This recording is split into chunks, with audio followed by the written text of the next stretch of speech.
Oke Bapak, sebelumnya terima kasih ya Pak ya telah menyempatkan waktunya. Di sini ada beberapa pertanyaan yang emang pengen kita ketahui. Yang pertama itu, dari sejarah berdirinya pabrik Beling sendiri itu seperti apa? Dan tanggal berapa, serta siapa yang mendirikan pabrik ini dan di mana lokasinya Pak? Kalau masalah berdirinya pabrik Beling ini sebetulnya tanggalnya saya lupa, tapi tahunnya udah lama sih. Efektifnya tahun 2015. 2015 itu mulai efektif berjalan lah. Kalau sekedar coba-coba sih sudah dari sebelumnya, tahun-tahun sebelumnya sudah mulai, tapi tadi saya bilang efektifnya tahun 2015 ke tanggal dan dari bilangnya saya lupa. Kalau Bapak sendiri kenapa malah lebih memilih membangun bisnis ini dibanding bisnis yang lain deh Pak? Jadi sebetulnya ada pesan lingkungan juga. Nah, ini kan kalau beling itu bahan bisa dibilang bahan berbahaya, tidak mudah eh, hancur, tidak mudah ini oleh alam, tidak bisa oleh alam gitu. Jadi itu yang pertama. Kemudian beling itu kan kaca itu kan asalnya dari silika. Nah, silika yang diambil dari alam itu rata-rata diimpor, dijual, diekspor ke luar negeri gitu.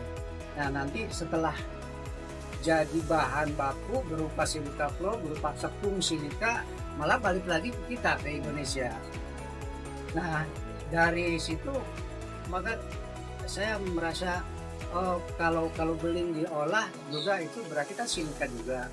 Nah, mudah-mudahan dengan pengolahan silika dari kaca ini, dari daur ulang beling ini, bisa mengurangi dampak kerusakan alam karena pengerukan silika yang dari alam itu. Eh, Kalau modal awal yang dikeluarkan buat mendirikan pabriknya itu berapa sih Pak kisaran? Sebetulnya itu tidak ditentukan oleh ini. Kalau kita sekedar iseng, jadi bukan iseng maksudnya, kalau usaha nggak ada yang iseng ya. Jadi kalau cuman satu mesin itu biaya sekitar 5 sampai 10 juta juga bisa jalan. Tapi kebutuhan silika itu sangat banyak dibutuhkan. Ada permintaan ya, satu pabrik itu bahkan ada yang minta 100 ton per hari, bukan per bulan, bukan per tahun, per hari ada yang minta 100 ton. Jadi dengan pertimbangan tersebut saya tidak mampu kalau memang harus mengisi ke pabrik-pabrik. Jadi hanya mengisi ke eh, pengrajin lah, katakanlah pengrajin genteng, pengrajin gelasan gitu. Jadi yang kuantitinya masih sedikit lah. Kalau ke genteng sendiri, alhamdulillah saya sekitar sudah bisa nyuplai sekitar 10 sampai 12 ton per bulan dari silika ini. Kalau yang diperlukan untuk mendirikan pabrik ini biasanya apa aja Pak? Ya, terutama yang paling utama kemauan dulu lah. Iya. Kemauan dulu, kemudian ya kalau di modal finansial ya itu harus ada mesin, harus ada kita bak-bak juga seperti ini. Ini kan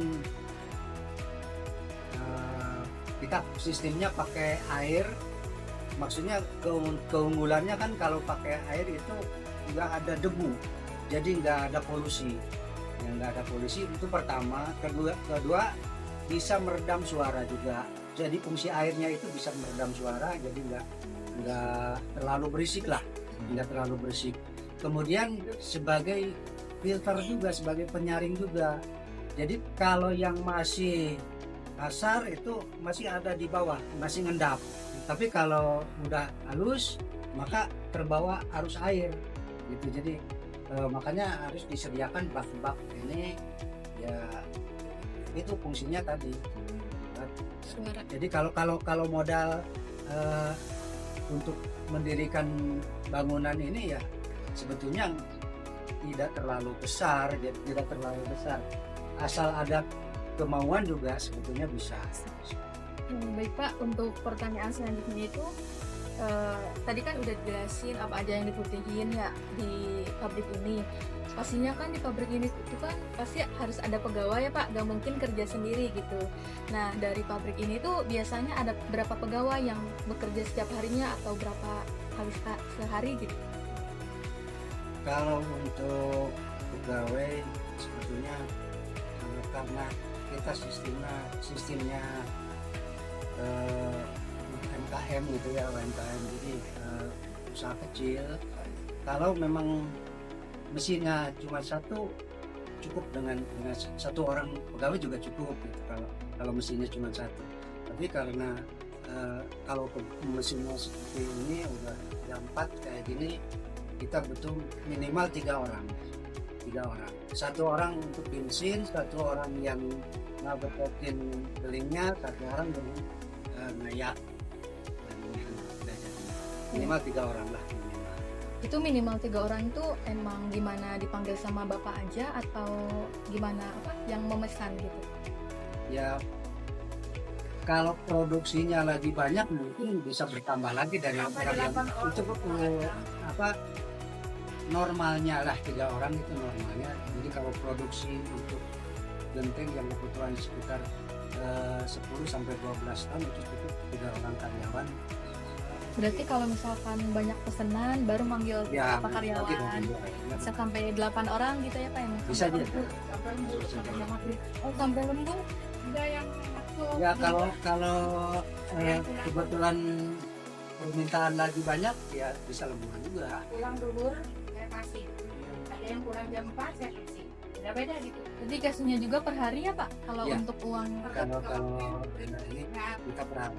Pak untuk selanjutnya itu dalam pembuatan apa, dalam mengelola kaca itu kan pasti harus memerlukan bahan-bahan lainnya. Nah bahan apa aja sih Pak yang biasa digunain di pabrik ini dalam proses produksinya? Dalam proses produksi sebetulnya tidak ada bahan lain, tidak ada bahan lain. Kita murni dari limbah kaca, kita beli seperti ini, limbah kaca seperti ini. Jadi nggak ada campuran apa-apa,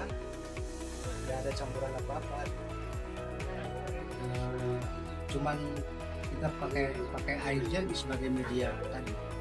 Berarti kalau untuk bahan mah murni dari kaca Murni langsung ya Pak ya? dari kaca. Nggak ada tambahan-bahan lain gitu? Nggak ada tambahan pemutih atau apa, enggak. Murni berarti. Kalau misalkan untuk supplier kacanya tersendiri itu Bapak ada yang udah jadi supplier ke sini tetap itu atau gimana? Ada supplier tetap, kita udah dari Pembarangan, Cirebon. Tapi kalau masyarakat sekitar ada yang bawa gitu 1 kintal 2 kintal ya kita terima. Mungkin kalau misalkan ada yang ngejual ke sini Ya. diambil Ya. gitu, dibeli gitu ya Pak ya? Iya. Tapi kalau yang supplier yang udah biasanya sih dari Cirebon. Dari Cirebon Iya, biasanya ya? dari Kabupaten Cirebon. Pak, ini kan pabriknya itu pabrik pengolahan kaca berarti ya, dari limbah kaca. Nah, biasanya produk apa aja yang dijual dari pabrik ini tuh?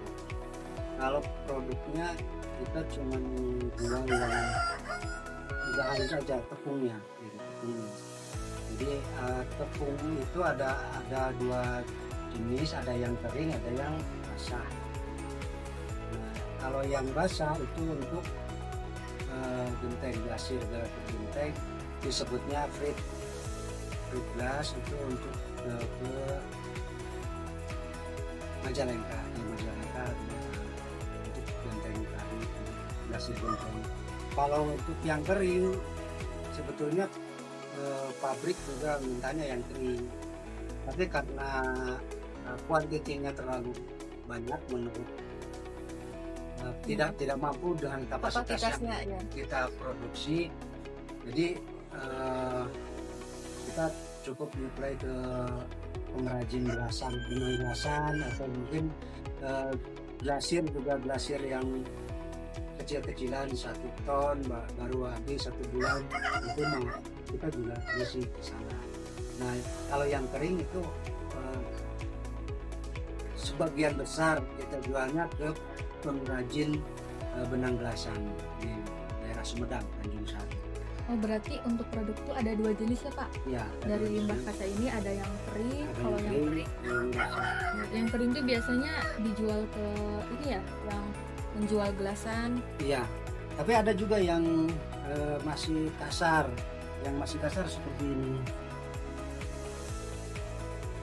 Kalau ini Kalau masih- kasar biasanya di ini kalau yang kasar kayak gitu biasanya untuk sandblasting. Untuk sandblasting, vapor blasting kita ada juga yang suka beli. Yang suka beli. Berarti kalau untuk pangsa pasar mah ke yang suka produksi pengrajin genteng sama yang gelasan ya Pak ya? Pengrajin kalau yang rutin mah itu gelasan Biasanya. sama yang gelasan genteng. Oke, udah jadi supplier tetap juga Bapak ke pengrajin genteng iya. sama gelasan ya? Iya, udah jadi. Kalau untuk jadwal buka pabriknya tersendiri itu dari jam berapa sampai jam berapa Pak? Biasanya sih kita buka jam 7 sampai jam 4 sore atau jam setengah 4 lah, jam 3.30. Tapi kalau orderan lagi sepi ya mungkin Nggak atau buka. mungkin ada keperluan lain ya, soalnya kita milik sendiri, jadi nggak terlalu dipatok harus gitu setiap Harus hari. buka setiap Iya, hari. iya, nggak terlalu ini. Berarti kalau misalkan lagi banyak pesanan mungkin bisa Mungkin sampai lembur juga gitu ya iya. Pak? Nah, kalau banyak pesanan bisa lembur juga. Soalnya kalau misalkan ada keperluan atau emang Iya. Ada seperti kemarin ada keperluan ya kita kok dulu gitu. Kalau untuk produknya ini tuh Pak selalu siap ready atau harus PO terlebih dahulu? Jadi yang mau beli tuh harus pesan dulu. Ya karena udah tahu apa kebutuhan gitu ya, udah tahu, jadi stok kita udah siapin gitu, jadi ketika mereka ada permintaan pasar kita udah siap gitu. Tapi itu juga ke yang yang udah biasa kita sebagai supplier, ke customer yang biasa kita kirim.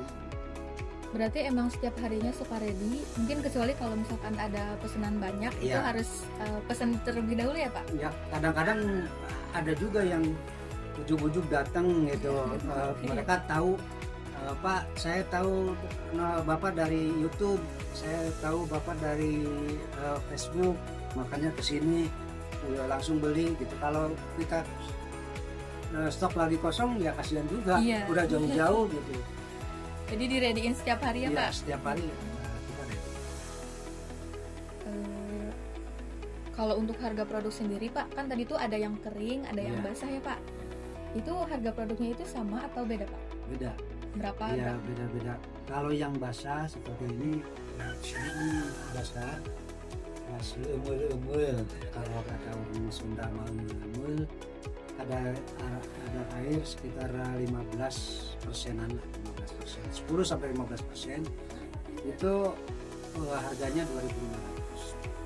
Itu per kilo berarti Iya, kalau ada per yang kilo. beli. 2.500.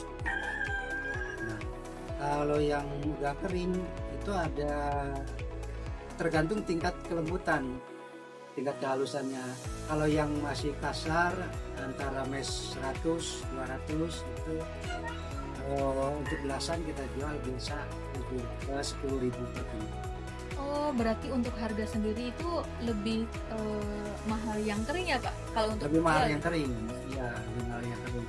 Kalau yang mes 100 tadi itu kita biasa jual 10.000 per kilo. Kalau yang mes 200, 300 itu yang agak halus lagi, sedang lah. Kalau Iya. ukuran di pengrajin gelasan itu sedang, harganya 15.000. Ada yang mes 325 sampai 500 kita jual 20.000 per kilo. Nah, yang paling halus mes 500 ke atas itu kita jual 25.000. Berarti tergantung dari proses pembuatan sama tergantung dari mes-mesnya juga ya Pak? Iya. Soalnya kelembutan itu tingkat kelembutannya mempengaruhi lama sebentarnya kerja gitu. Iya. Jadi makin halus kita makin lama lagi kerjanya gitu, makin lama. Terus ya di samping lama juga upah kerjanya juga lumayan karena pengerjaannya itu Prosesnya juga ya Pak ya? lebih sulit, Iya, lebih iya. lama. Kalau untuk omset nih Pak, kan alhamdulillah ya Pak, dalam penjualan produk ini tadi harganya juga beda-beda. Nah biasanya omset yang didapat sama Bapak tuh berapa per bulan? Ya paling 10 sampai 15 Juta? ya. Wah, Tapi itu kan faktornya belum Iya. modal dan lain sebagainya. berarti 10 sampai 15 juta itu kotor ya Pak? Belum sama ngegaji pegawai, Ya mungkin belum. biaya lain-lain gitu ya Pak. Nah tadi kan ada ya Pak, Bapak tuh berarti udah menjadi supplier tetap ke pengrajin genteng sama gelasan. Nah gimana cara Bapak menarik konsumen agar loyal? Jadi biar beli terus ke Bapak tuh gimana caranya? Kalau saya yang diutamakan itu kualitas. Jadi kalau kualitas kita udah mereka udah senang di hati mereka, udah pas gitu kualitas dari piring kita ada atau dari sini kita udah pas, ya mereka nggak kemana-mana. Sebetulnya pernah juga ada yang beli ke yang lain gitu, tapi setelah mereka beli yang dari yang lain dicoba Beda kita gitu balik ya? lagi karena yang dijaga kualitas. Kalau yang di luar banyak juga yang wah ini sebetulnya banyak, tapi mereka rata-rata pakai mesin kering. Kalau pakai mesin kering itu halusnya tidak bisa maksimal. Pertama itu yang kedua kotor. Kalau pakai air sekalian dicuci kan, kalau pakai air. Jadi Bersih kalau gitu. pakai mesin kering hasilnya agak kotor, terus agak kasar juga, jadi tidak bisa maksimal halus lah, tidak bisa. Jadi kalau ada konsumen yang minta mes sekian, kalau yang mesin pengering nggak bisa, mesin kering nggak bisa memenuhi gitu. Oh, Tapi kalau kita bisa. berarti kelebihannya pabrik Ya. ini tuh seperti itu ya Ya. Pak? Meskipun sampai halus berapapun kita bisa. Kasar juga bisa. Ya, seperti yang ini kasar kita bisa. Berarti sesuai permintaan dari Ya, konsumennya juga ya Pak ya? Sesuai dengan permintaan. Baik Pak, sebelumnya kami mengucapkan terima kasih karena Bapak sudah bersedia diwawancarai oleh kami dari UKM Unpul Business Community. Semoga pabrik ini kedepannya dapat lebih maju lagi, dapat banyak pembelinya lagi gitu. Mungkin dari kami cukup sekian Pak, terima kasih banyak.